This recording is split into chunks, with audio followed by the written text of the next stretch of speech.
म्हणजे हे तर फिटनेसचा राज झाला, पण शिल्पा कॅरेक्टर जे आता सगळीकडे गाजतंय आणि या इतका छान त्याला प्रतिसाद मिळतोय. मॅम किती ते स्वतःचं कॅरेक्टर एन्जॉय करताय तुम्ही? मी ॲक्च्युली एन्जॉय करते कॅरेक्टर. कारण ना मी कधी विचार केला नव्हता की मी या इंडस्ट्रीत येईन आणि असं येईन ते. पण आता हे प्रत्येक कॅरेक्टर आतापर्यंत करत होतो ते सॉरी पण कमर्शियली करत होतो. है ना, पॅकअप झालं, घरी जायचंय, मुलांना बघायचंय, जेवण बनवायचं, हे ते त्या सगळ्यामध्ये अडकलेलं होतं. आता कसं मी fully focused on my career. तर त्याच्यामुळे मी प्रत्येक सीन करताना किंवा हे करताना मी खरोखर ते कॅरेक्टर एन्जॉय करते.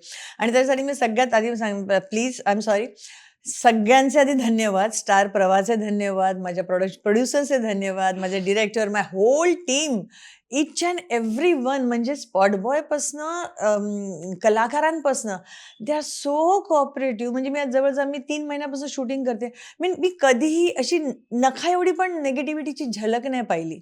सेटवर नाही ना, कोणाच्या चेहऱ्यावर त्रासलेलं आहे, कोण कंटाळलेलं आहे, अरे यार आज भी लेट हो गया क्या, नाही. They all enjoy so much. म्हणजे मी किती वेळा म्हणते, मुग्धा हे हिच्याकडनं शिकण्यासारखं आहे बघ. तिला काही नाही फरक. तिला नाही टेन्शन आहे की ती 18 वर्षाची मुलगी आहे, पण तिला रात्री घरी लेट जाणार, शी इज ओके फाईन. तर किती शिकण्यासारख्या गोष्टी आहेत आजही. त्यामुळे ते सगळं वातावरण पण इतकं सुंदर आहे. The best is our director. He enjoys and he like खूप जेल्ड आहे सगळं. कलाकार पण, डिरेक्शन टीम पण, प्रोडक्शन टीम पण आणि द प्रोड्युसर्स ऑल्सो. मला आठवते शिल्पा हे कॅरेक्टर सांगताना एकदा आमचे सर म्हणाले होते फोनवर, तर ये थोडासा ना मेरे जैसा कॅरेक्टर आहे. म्हटलं ओके.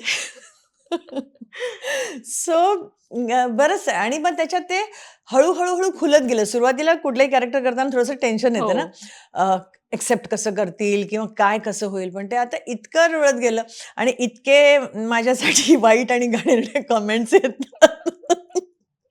तर मी नाही म्हणते, "सर आज फिर गाली पडवाओगे क्या?" "अरे अच्छा है ना, कोई गाली देता है मतलब आप कमाल करती हो." असं आमचं डिरेक्टर म्हणाले. बट या ॲक्च्युअली तर लोकही एन्जॉय करतात ते कॅरेक्टर. पण again the character is like, म्हणजे एवढ्या वर्षाच्या माझ्या करिअरमध्ये हो. इतकी छान कामं केली. हिंदी असो, मराठी असो, गुजराती असो सगळं.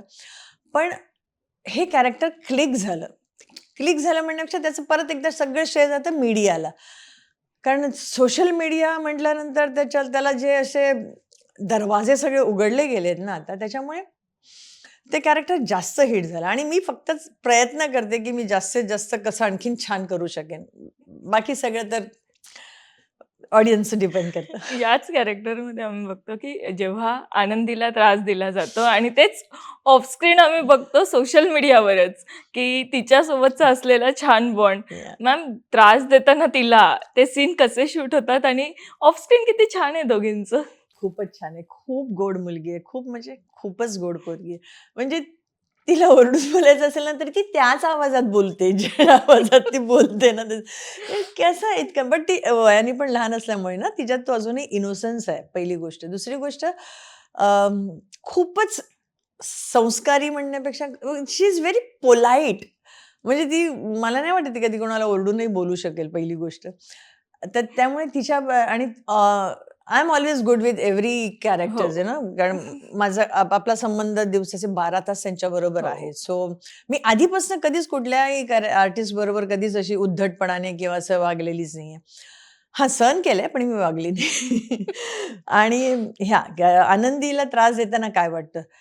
ॲक्चुअली आनंदीला त्रास देताना मला खूप त्रास होतो. खूप त्रास होतो मला. म्हणजे मी नाही सांगू शकत इतका त्रास होतो, की क्यों? आणि एकतर ती इतकी सेन्सिटिव्ह आहे ना, तिचा नुसता असा हात धरला तरी ती माझी 5 बोटं तिच्या हातावर उमटतात, लाल होतात. सो मी प्रत्येक शॉट झाला, सॉरी बेटा करत असते.